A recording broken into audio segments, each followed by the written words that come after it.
So this morning we've heard so much from Minister Shanmugam and other speakers about how the world today is changing as the big powers clash.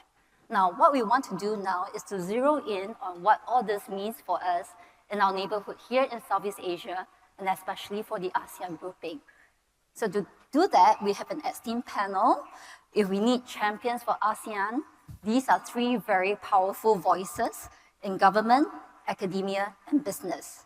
So we have Mr. Liu Ching-tong, Malaysia's Deputy Minister of Investment, Trade, and Industry, and also co-chair of the ASEAN Geoeconomics Task Force.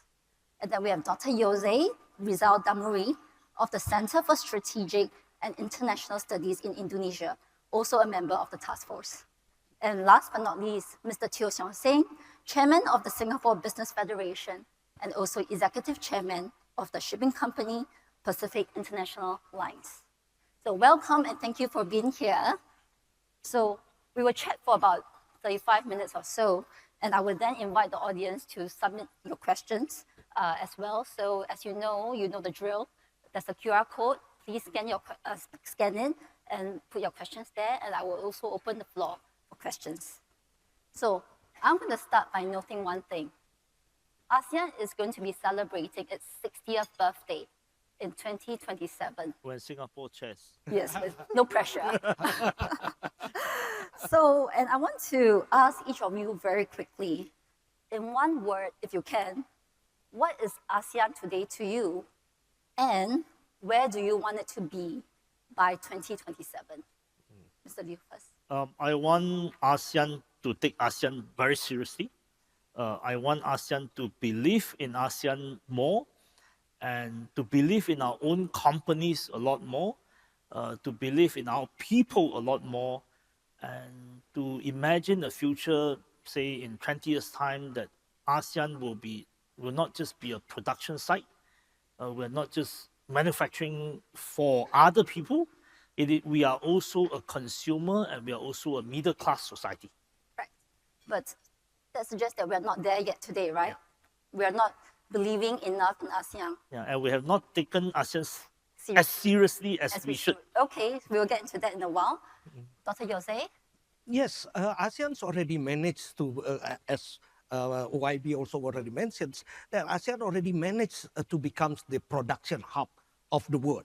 Right now, we have to strengthen ourselves in order to become another not only production hub, but also more as more of the powerhouse of the world, of these regions. And ASEAN can do that if ASEAN can become more unity. Okay, but what is it not? What is it today to you at this point? Is it not united yet? Still, well, the thing is about the accelerations or the implementations of the initiative. We have seen that many ASEAN initiatives have been implemented quite well, but it takes very, very long time. Okay. So we have to accelerate that process. Okay, Mr. Teo. ASEAN started 50 years ago as 5 countries. That time were all the pioneers, people like Dr. Adam Malik, our S. Rajaratnam. Their vision actually is to come together as 5 countries. Today we are 10 and very soon another 1, right?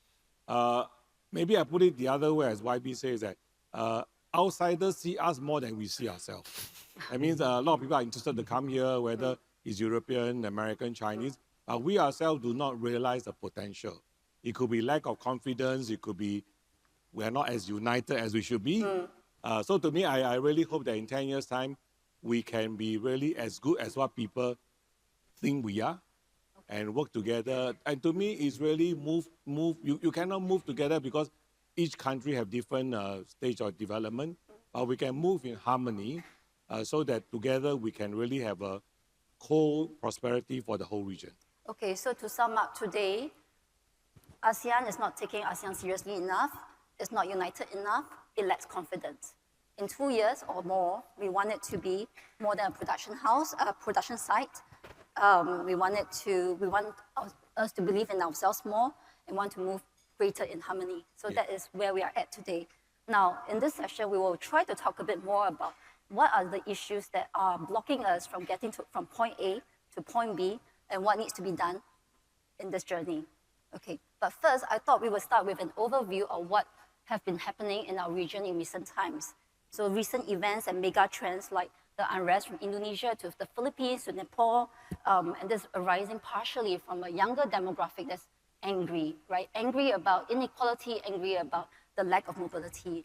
And then we have the whole US-China situation, Trump's tariffs, which are exacerbating issues like overcapacity.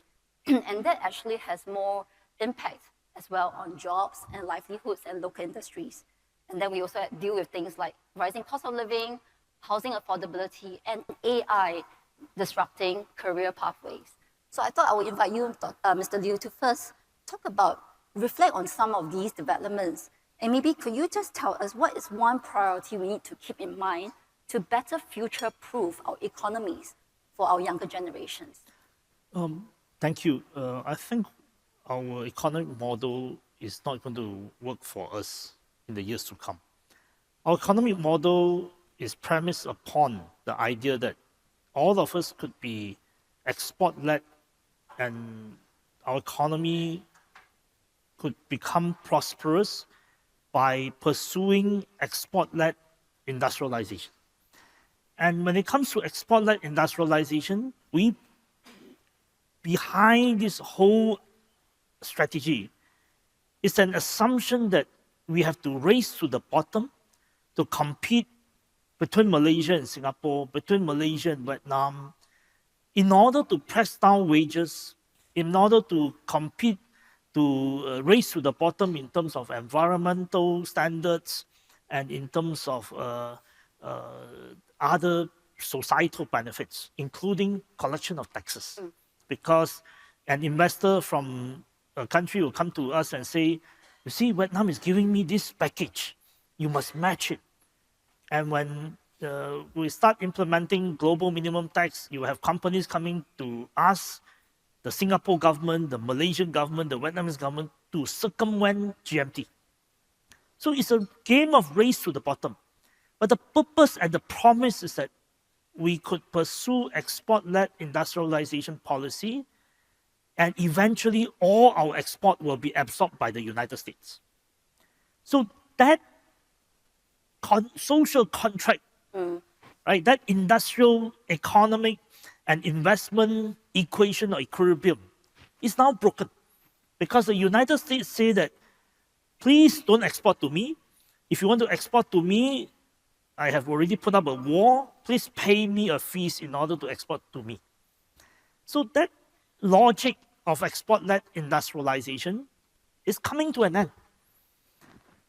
Coupled with AI will allow for some form of reshoring because you can do like off factory, you can actually run the factory with minimum number of workers, and therefore some form of reshoring to the United States is possible. We cannot discount that possibility. Trump is not necessarily silly. There are some logic to it. So ASEAN has to start thinking about a new economic model, and it's not just ASEAN. It's China, Japan, Korea. All of Asia grew rich by exporting to the United States. But we are now having to face this reality. That order is ending.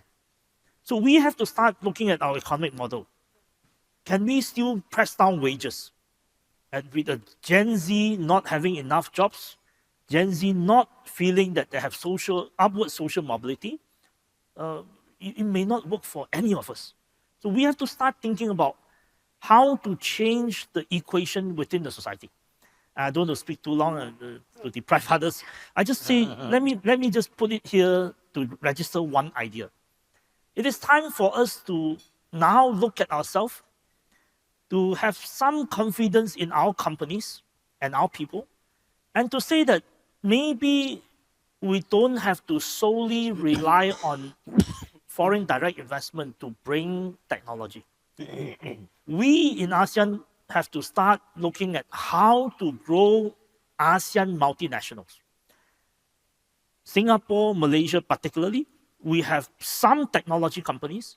We should now look at the Singapore-Malaysian industrial policy and eventually an ASEAN industrial policy to create technology companies from Singapore, Malaysia, and beyond, so that one day, maybe in 10, 15 years, we have a mini Huawei or a mini Samsung or a mini TSMC.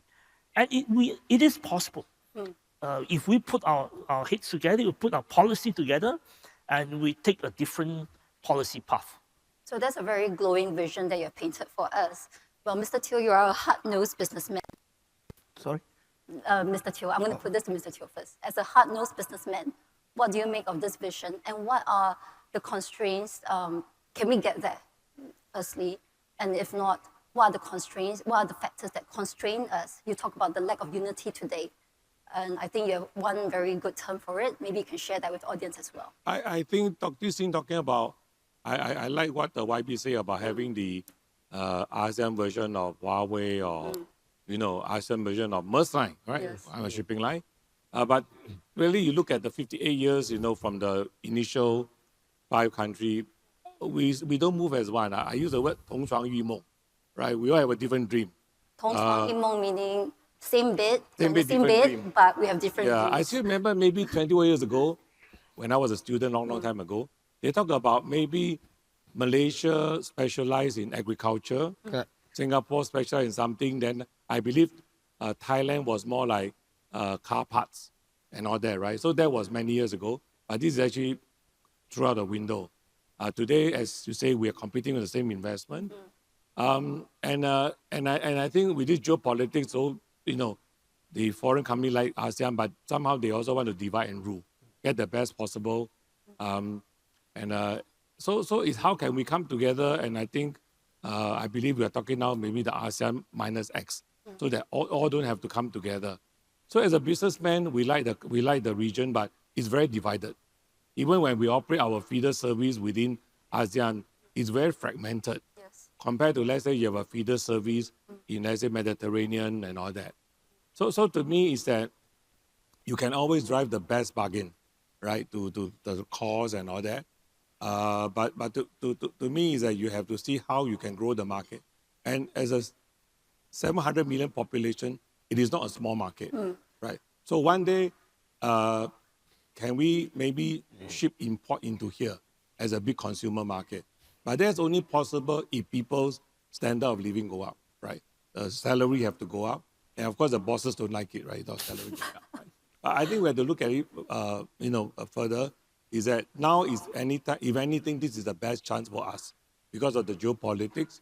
So we have to, while we welcome investment, we have to welcome meaningful investment, not investment that other countries don't want, right? Polluting and high energy consumption. So I think the leaders have to be aligned, or most leaders have to be aligned, so that some who are ready will move first, so that we can really raise the standard here. And I really also agree that we can have a global competitive company based in ASEAN. And I also have a view is that sometimes we don't have to be everything come to Singapore, right? Some people may not like to hear that. I'm not sure that everyone Yeah. here agrees with that. Last time actually I met the Italian company Vespa. Right. Vespa has been in Vietnam for 18 years. And they are so proud that they're only multinational having a headquarters in Vietnam, right? And I think to me, that's good. So I think there's enough to go around, right? So for the businessman, I think really is that if we can grow our market itself, so rather being very fragmented, for shipping line, again, we like a regional market, but at the moment, our market is very fragmented. Yeah. You talk about jobs. Yeah. Dr. Jose, of course, in Indonesia, there was recently the protest. Yeah. You want to give us a sense of what's the mood like in Indonesia and how that could actually stymie some of these grand plans that we have for ASEAN to get together as a... Oh, yes. That's very interesting, especially because this morning, Minister Shanmugam also explained to us about the social discontent. And I think he's correct to say that there are many factors behind it. But I think still we can grasp one underlying factor behind what happens in Indonesia as well as in Bangladesh before, in Nepal. That is the social economic issues. The underlying factors remain to be the social economic issues. And it is still very important. If we need to deal with the social discontent, we have to fix these underlying factors. And one of them, perhaps even the most important and the most crucial one, is the ability of the economy to provide quality job opportunities. I think that's one of the most important part, and it is also goes in lines with what YB discussed about the ability of the having greater greater integrations in the regions, and also Mr. Theo also provide us. Yesterday, for example, World Bank launched its East Asia and Pacific Economic Update that highlights the highly incidence of unemployment among young generations. This is especially true for Indonesia, where 4 million people, 4 millions of its population enter the job market every year. The size of the populations of Singapore, I think, yeah.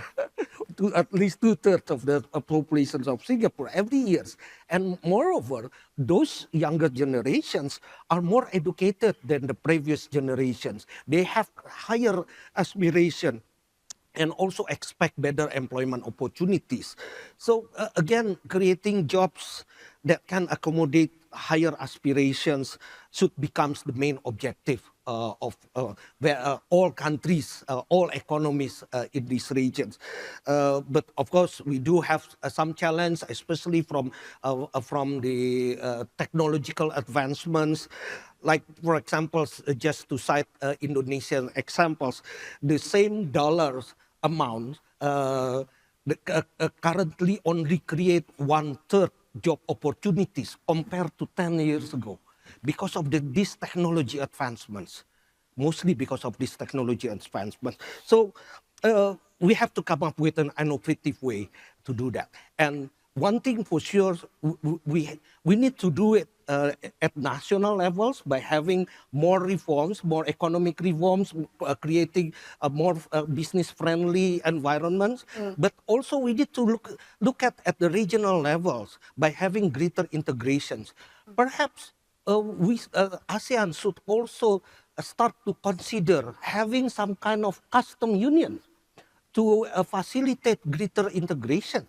Yeah, this is that might be more kind of controversial aspect. But before, in ASEAN Economic Community blueprints of 2015, single market is one of the objectives.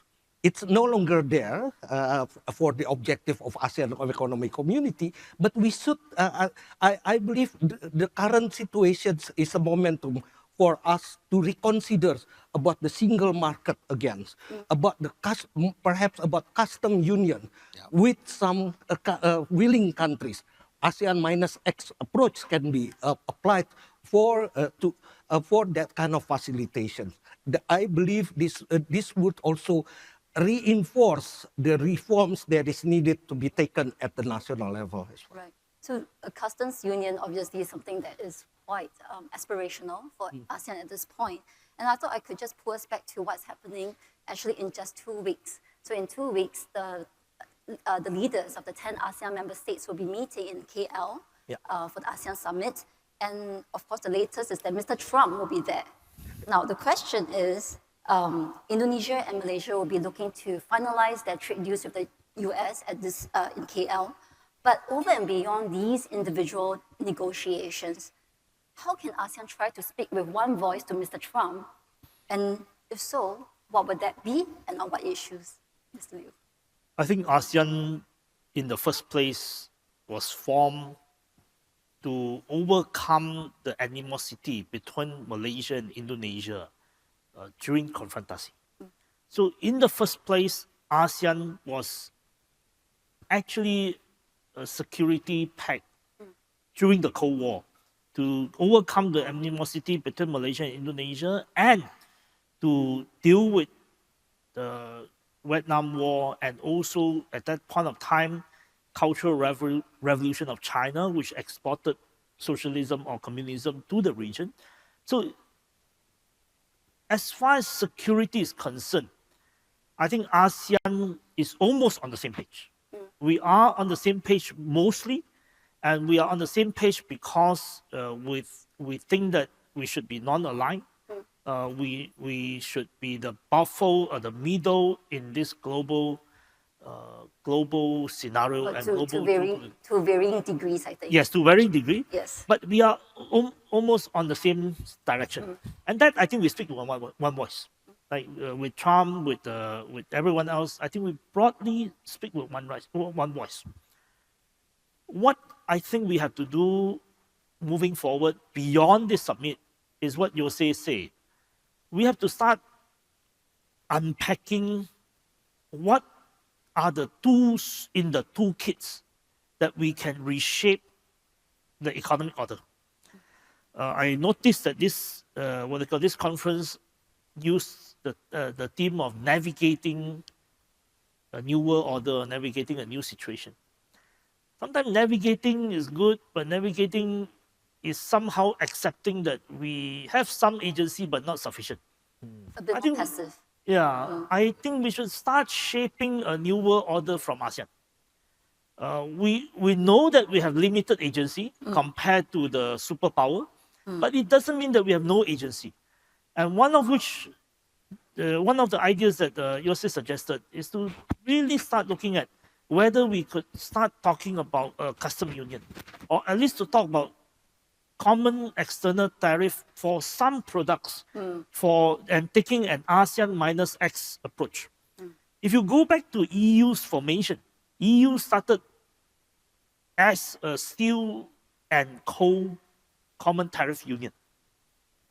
I mean, for example, the steel industry. Last week, I chaired a meeting of ASEAN officials talking about steel industry. This is for the first time ASEAN government officials talk to each other about the steel industry in ASEAN. We have never actually sat down to discuss, and interestingly, those who were present, their number one concern is not necessarily capacity. The number one concern is how to ensure that all ASEAN countries can ensure that their steels, or the quality of the steel produced in their country, could withstand earthquake. I never thought about it. But suddenly earthquake becomes a concern.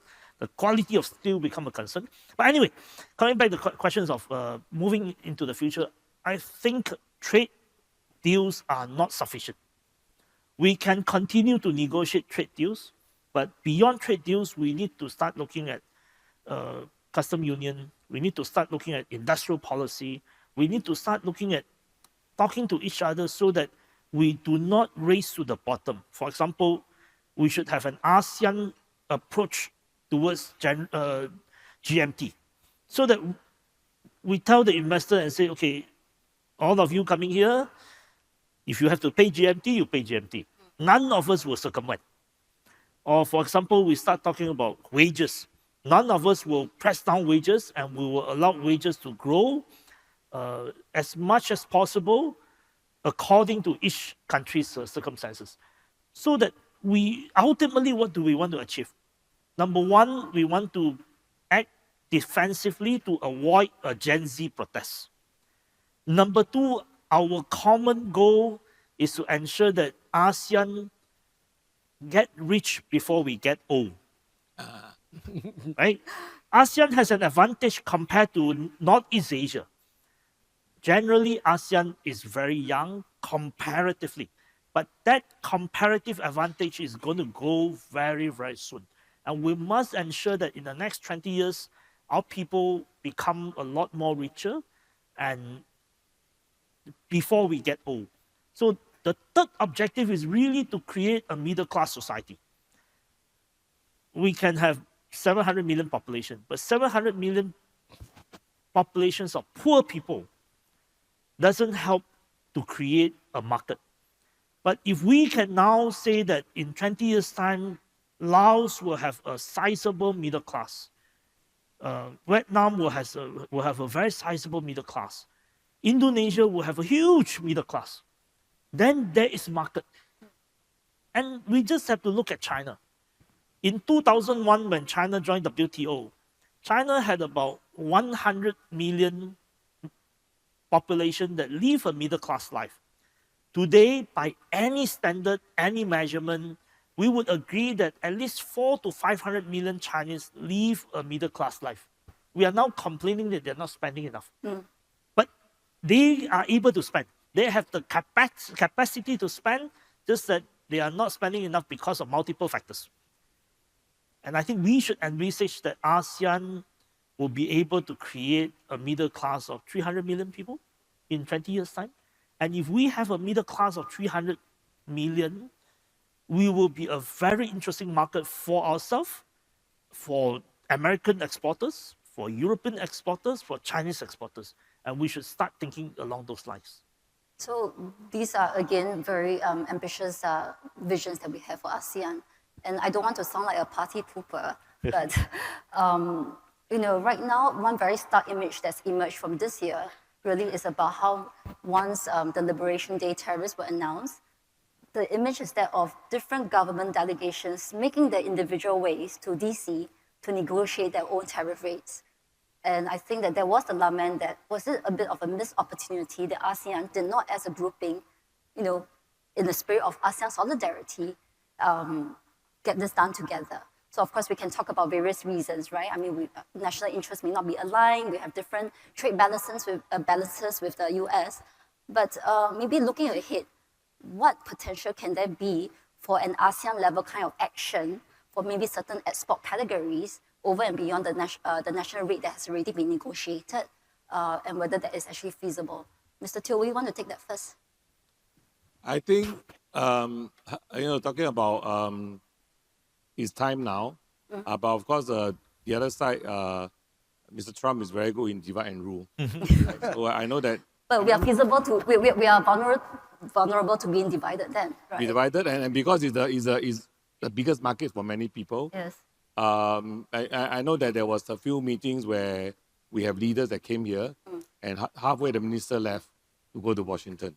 But I look at it is that he's successful. In fact, I was in KL 2 days ago, one exporter had complained, when we came to America, we dropped everything. But I can't even export to my neighbor country. The tariff is there. So can we really achieve this one market? If anything, it's time like this. Number two, I also agree that, our disparity in income is very big. I believe that the ASEAN average income is $6,000, right? And while Singapore is, 90,000, whatever. Disparity is very big. So we have to learn how to come together. But I think the other way is that when China negotiates with ASEAN, I believe we negotiate together as one bloc. And in fact, we are hoping to sign the 3.0 version of the FTA with China. So what's the difference between the Chinese discussion and American discussion? There I leave it to the politician. But I also think that in ASEAN, some countries are a bit more advanced. We have to look out for the rest. In fact, in the KL meeting again, Laos actually spoke out and said, don't forget us. Right? While you guys talk about. So I think we have to bring the rest together. And Singapore always believe that there's no point to do well if your neighbors are not doing well. So I can give one example that, in SBF, we have come up with this scheme called the Center for the Future of Trade and Investment, C40. And in fact, I met the Cardin chair last week in Singapore. We actually offered this C40 whole consultancy free to actually the Cardin members, and they welcome it. Because we actually have come up with a rule book on how to deal with tariff and foreign trade. And SBF is very prepared to share with our other organization in ASEAN. And actually we are doing that now with the Indonesian. So we have to, in a way, the more advanced country have to actually be a bit more open-hearted, right? To bring everybody together. Easier said than done, right? But I think the politicians, if anything, realize this now, and the Johor Singapore, as you said, is one example. And in fact, I believe in the May meeting in in KL, Indonesia brought out about this Riau and Bintang and all that. So can we come together? So to me, if we can get the Johor Singapore SEZ successful, it's actually what we call two economy, one ecosystem, right? So can we get it done? If it, I think we can expand it, and may that be example to see how ASEAN can work together to really make ourselves more confident and stronger. That's all. So we've talked quite a bit about the need for deepening integration, right? And it is very important. It's something that we see is a pathway forward. But in a world where the whole idea of might is right is now the prevailing, it seems, ethos, is there a risk that this mentality will trickle down to Southeast Asia?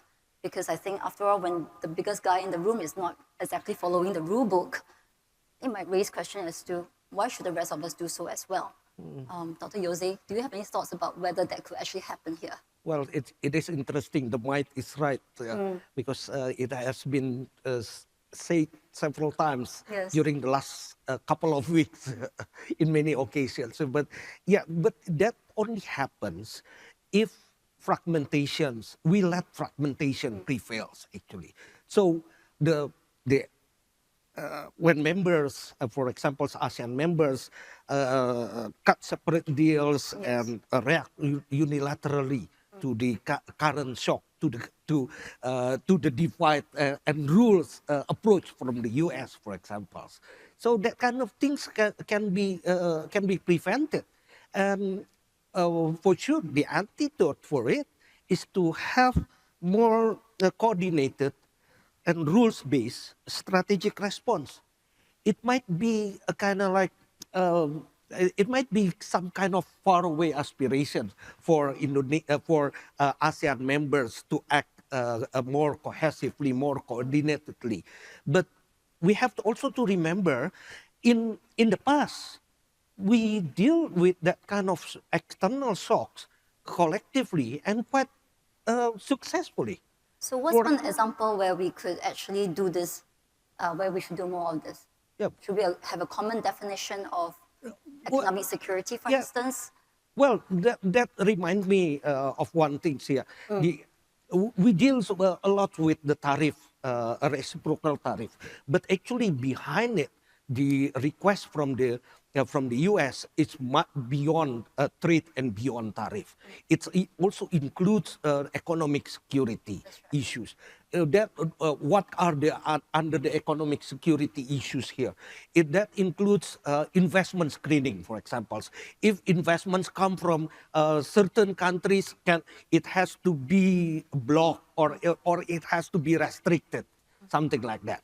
Or access to technology, critical technology, or access to critical minerals, for example, and that can become very, very crucial for the economic development in the regions if we have this kind of economic security issues, especially if it is defined by the US.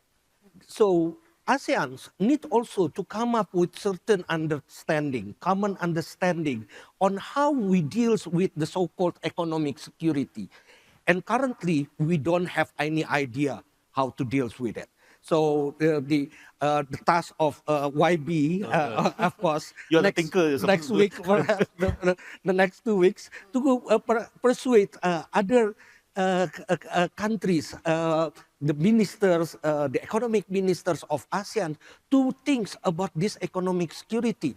It is beyond tariff, it is beyond trade, but in my opinion, in my calculation, it is even more important that we have to deal currently, especially with the US. So, Mr. Liu, as the sole politician on this panel, you'll notice that quite a bit of the arrows are coming your way. Do you want to just take up some of them? Yeah, I want to circle back to my original idea that we must take ASEAN a lot more seriously. On the question of tariff, yes, because of the current structure where each of us are exporting to the US and the rule was determined by the Trump administration, we were dictated to negotiate separately. However, dictated by the Trump administration. Yeah, so yes. And because we are part of this export to US modality or mode of economic relationship, we have no choice to do so. But moving forward, we must take ASEAN seriously. We must start looking at ASEAN, for example, on the questions of tariff, what they call common external tariff mechanism, custom union, and immediately we'll have to start looking at the questions of rule of origin, because apart from economic security, we'll be forced to deal with the question of rule of origin. Yes. But this is actually an opportunity. Can we use the question of rule of origin to seriously say that our common objective is to build resilience in ASEAN? Our common objective is to extract maximum value in ASEAN, so that whenever there are investment coming into ASEAN, whenever there's anything that has something to do with ASEAN, we must localize the benefit, we must localize the supply chain, and we must get as much value out of all this trade that comes through ASEAN. Now, if we have that resilient framework, if we are prepared to say that we want to maximize local benefit for ASEAN, then this conversation is just not for US alone. It is for us to build a different type of thinking, that we are not just thinking of chasing the trade number, but we are chasing localized benefit for ASEAN. And that changed the whole framework, that we now have to start thinking about ensuring that whatever passes through ASEAN has maximum localization. And that localization will help us to build ASEAN multinationals, and this will help us to create an ASEAN, a more prosperous ASEAN community. And what common steps are now being taken to try to reach this? We are in our committee, in our task force, ASEAN Geo-Economic Task Force, trying to flag some of these new concerns. These are very new.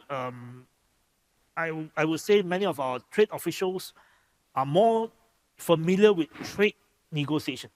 But trade order has changed, and we will have to adapt to the questions of how to extract value, how to ensure localization, how to ensure that there's no pass-through. Pass-through so those are the questions that we have to deal with. And through the work of the ASEAN Geo-Economic Task Force, we're trying to flag these issues, we're trying to bring awareness to these issues, and hopefully this will be the new framework for all of us to think about the future of ASEAN. How much political will is there to actually push this forward among all the other members? Well, at least a few member states are very keen to look at these issues, because these issues are coming our way anyway. Because we are not just dealing with the Trump tariff, we're dealing with the second order effect. Yeah. All the existing capacity that is destined to export to the United States are now crammed here. It's not just Chinese overcapacity. We also have capacity from Japan, Korea, and all other industrialized nations. And we are now crammed, and we are now pressuring each other. And this, using the Chinese word involution nature, Yes. is going to affect all of us. And if we are not careful, if we are not bold in reworking the old assumption and to put forward new assumptions, we'll be in trouble anyway. So might as well we take it boldly. Yes. So I'm going to ask one more question, but while I do that, please know that it is time for you to submit your questions by the QR code, and I will also be taking questions from the floor. So you talk about 内卷, so of course that's about the involution in China, which has also resulted in a challenge for us here in Southeast Asia, which is that of Chinese overcapacity. So I think that if I ask around the room, when was the last time you bought something on Taobao, whether it was a piece of furniture, a piece of clothing, or you bought a Chinese EV, that has implications for industries and jobs here in Southeast Asia. So my question is, how are we going to be dealing with this situation? It is quite a delicate one, because obviously there's also China's heft as a trading partner for many of us. And what can be the collective ASEAN response, if any? Mr. Teo, do you want to take that first? This 内卷 has become a very popular word. In Chinese, say, 内卷, that's why you have to go out. If you don't go out, you'll be out of the game, That's right? right. As SBF chair, I visited the Restaurant Association of Singapore, RAS, 2 weeks ago. In fact, we talk about this. There are a lot of talk written being Singapore, a lot of the restaurants closing down because rental keep on going up, and yet there are people coming in. So why should the landlord lower his rental, right? But then, in fact, again, not joking, is that today you go to a shopping mall, you go into where you smell hot pot. Yes. Right. It's You mala. mala, then you see the Hunan dishes and all that. But then you cannot stop them coming because we're not going to put up barriers and say, oh, no F&B coming. But to me, it's really to have a meaningful engagement. When I visited the Chinese Enterprise Association, I say that, we welcome you, but be a responsible corporate citizen, right? And talk to the local trade association. But I'm very happy that actually the restaurant association, they say now, the new Chinese company that come here in F&B are talking to them to say how can they work together to understand the local practice. And in fact, doesn't mean every Chinese F&B here are doing well. In fact, they are monitoring. Some of them, actually, the sales are going down, right? Some of them close down. But every time, if this happens, there's a lot of disruption. So to me, we have to deal with this wave of whether it's Chinese, European investment. But if the trade association can come together and engage them meaningfully, I think we can have a better, foreign investment that give us more variety in F&B. At the same time, we can help to preserve some of our traditional, eateries and all that. I'm very pleased that actually the restaurant association that actually they're talking to them now. How can they do better? And maybe go together to go to a third country, right? But all this actually is only meaningful if the people have money to spend. Yes. As I always believe that you go to a country, you want to invest, but your biggest market, ASEAN, is that ASEAN must be able to spy your product, right? So that when you come here, not only are you producing for whether it's Europe, US, but actually produce for the local region. So I think we have to, beside complaining, I think the trade association among ASEAN, the likes of Kadin, Indonesia, SBF, and the Malaysia side, can say how we can talk to, at the moment, the biggest investor, China, to be more responsible. And I like what IB said, that he actually met the official for the first time instead of meeting the private bosses. And you are exporting a lot of some of the steel production that you don't want, right? So you come here, you press the price some more, So, and in fact, some of the best practice in China, we can learn from them. And I think they're more than happy to share with us. That's why we talk about how to cooperate together in sustainability, in green economy. That's the type of thing we should do, right? So I believe that you cannot stop it, right? But even among the Chinese Enterprise Association, they also tell their members, 不要太卷. You are killing yourself each other in Singapore, right? And the market is so small. So I believe a meaningful dialogue in time like this could benefit, almost everyone. Dr. Jose, do you have any solutions for what ASEAN could do on this front? For overcapacity? Yes, that's right. Well, in line with what YB also already explained, and also Mr. Teo, I think ASEAN should treat the overcapacity, the threat of overcapacity, especially from China, as a regional shock. That means we also need to answer it, to respond using the regional regulations, regional institutions, as well as for, if it is possible, regional projects, to come up with regional projects. Say, for example, just take, for example, the PV, solar panel. We know that China has a lot of overcapacity in solar panels, but we also know that these regions also need that solar panels. So that means what we can do as ASEANs, we need to come up with certain standards of solar panels agreed among ASEAN countries, so that we can ensure the solar panels sold here in these regions really up to our needs, our requirements. That one thing. Meanings that we come up with a regional regulatory framework. We also can use the regional institutions if we can. We suspect there is a dumping practice from China, then ASEAN has this ASEAN single window that can be used more effectively in order to deal with that.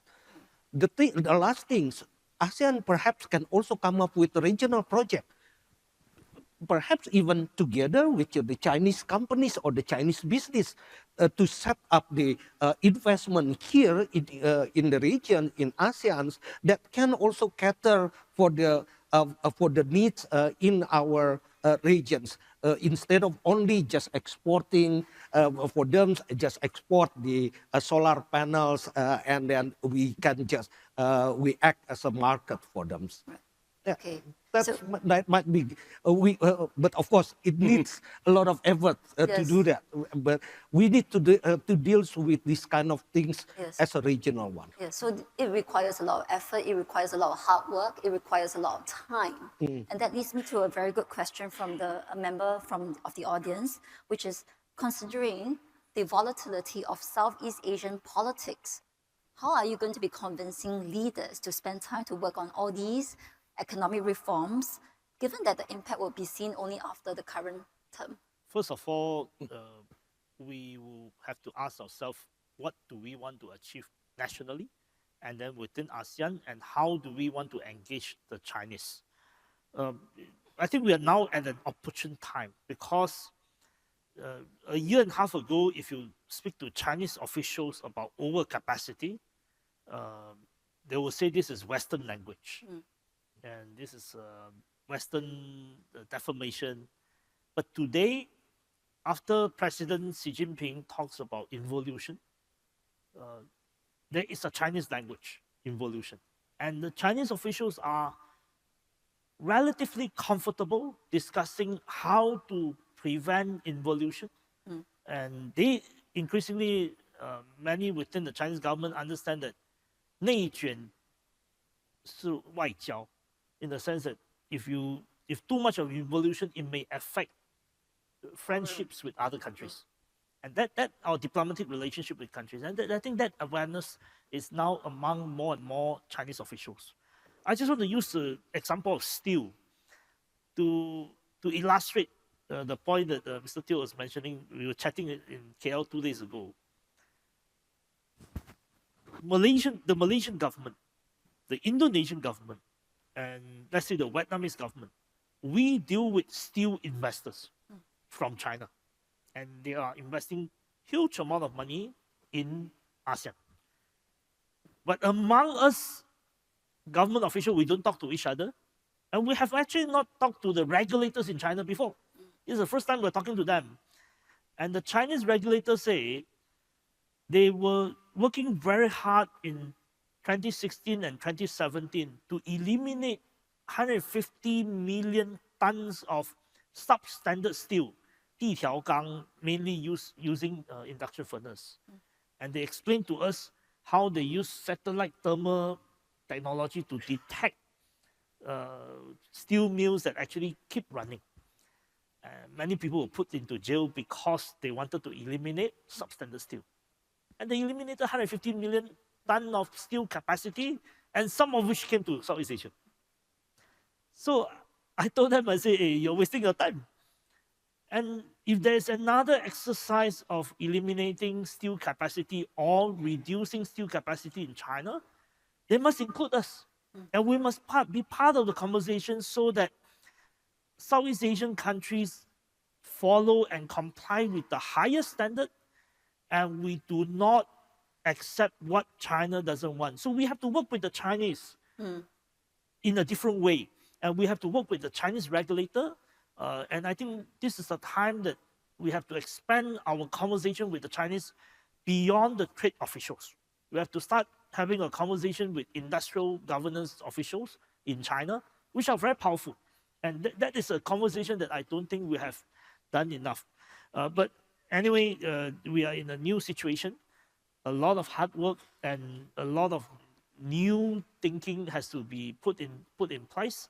And particularly, I hope we can develop expertise. I hope Malaysia, Singapore, Indonesia, and other regional partners, we can develop expertise to present and converse with the Chinese authorities with a language different from Western media. And I think that there is possibility. There is possibility that we can actually converse and have a dialogue with the Chinese using different framing from Western media, but a distinctive Southeast Asia or ASEAN approach, which I think will be helpful. And hopefully one day, I hope ASEAN will be recognized as the region that understands China, but also able to work with the Chinese so that we are able to control what the Chinese government doesn't want. And we were able to control that, and we work in a way that will be beneficial to us as well. Yes. So I think that coming back to your question, which is how are you, this will all take time, but how are you, and it's very far-sighted, so how are you going to be ensuring that this will be still carried out no matter what the local politics might be? And I'm not suggesting anything about your government's longevity, but I think Prime Minister Anwar will at least win one more term. But yeah, I think this question is really also asking about ourselves, because back to steel, the Chinese officials say, you see, the SOE of Chinese government, SOE of steel industry in China, do not invest in Southeast Asia. It's only the private sector coming in, because the SOE has to comply with very high standard of governance. I think this is a question that we have to deal with. So say, for example, in the steel industry in Malaysia, we now impose a moratorium, and we say that only when you reach 80% of utilization of capacity, then only we'll approve new capacity.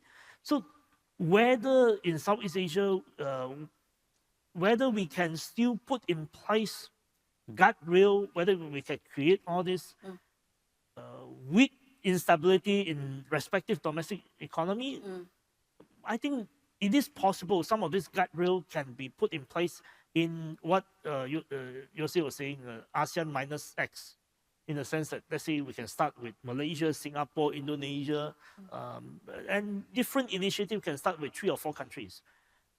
And that, I think, with or without domestic stability in respective country, we can still put in place. Okay, that's great. Do we have any questions from the floor? Okay, one over there. Hi, good afternoon.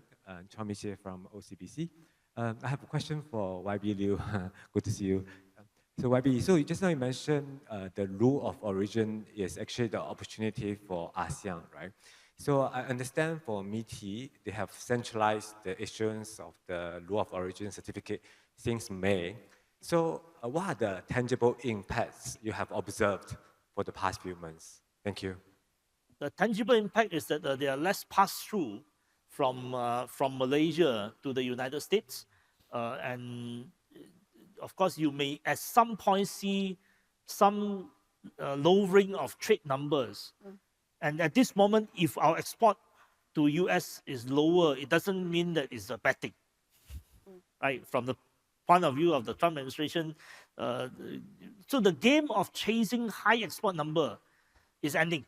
But we are seeing those who came to us, those who actually come to us to apply for non-preferential certificate of origins. You're seeing a lot more genuine applicants, and those who are not genuine, they will avoid coming to us. And you know that this route of passing through is going to end. Hi, Bhavan from the Straits Times. This question, thank you to the panel for very valuable insights. I just want to ask if to the questions to the minister and the other panelists, would you agree that there's not enough being said about non-tariff barriers within the region? I mean, I think the Hendrik Foundation says something like 10,000 non-tariff barriers erected over the last decade.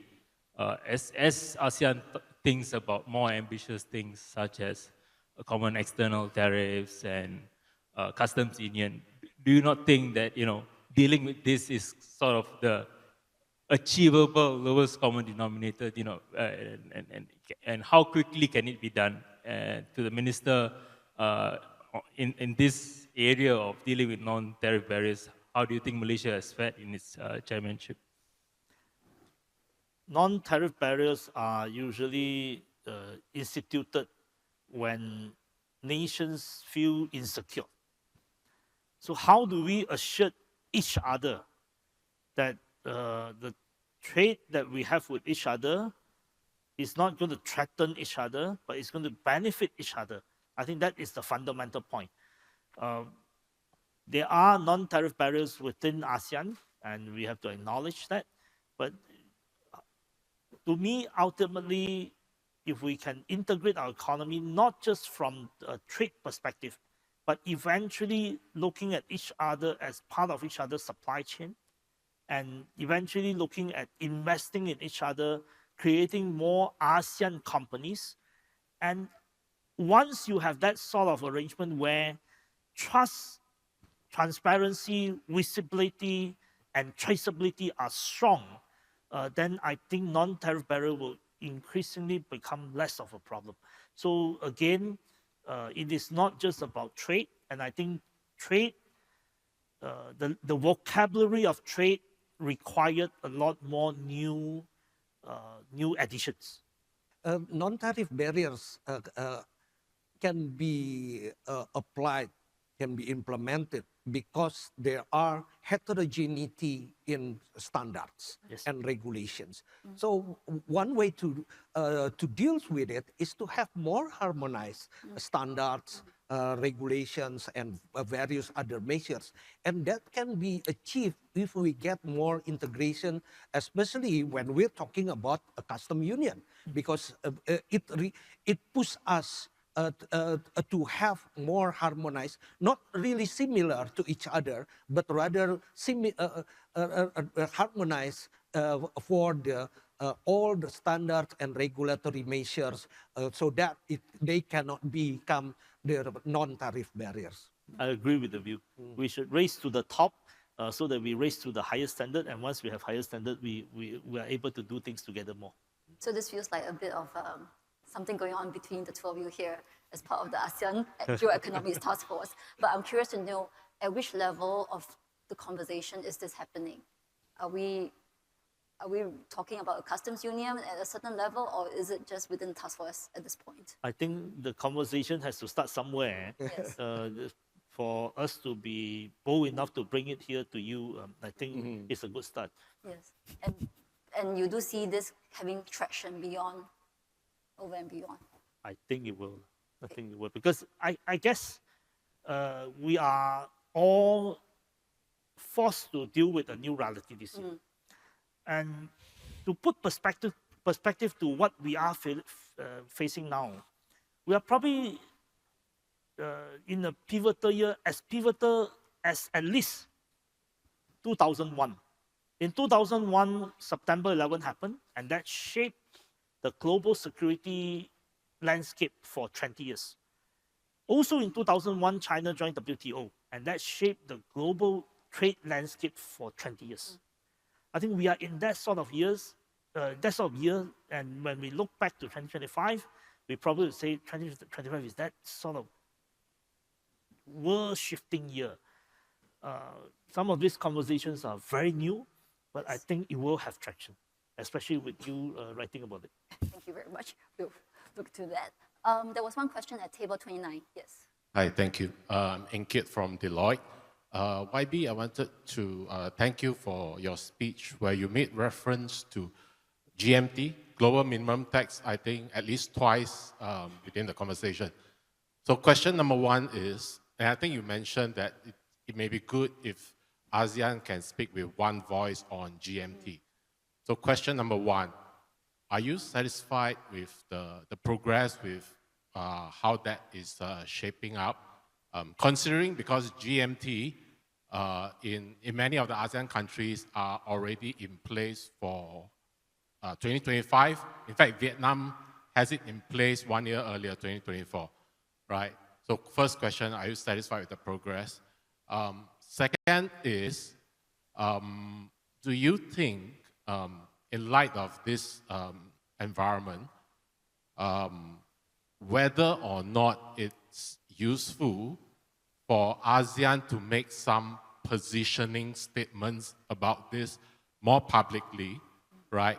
asserting ASEAN's stand, or perhaps even just Malaysia's stand, because as some of us may be aware, the success of the GMT, Global Minimum Tax, a lot of it has been driven by like the OECD making very public statements about how the world inclusive framework of about 150 countries has reached a deal, right?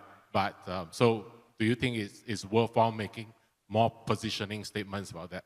Thank you. Yeah, I certainly hope that more ASEAN countries and eventually as many ASEAN countries will come together to say that we want more taxes from investors.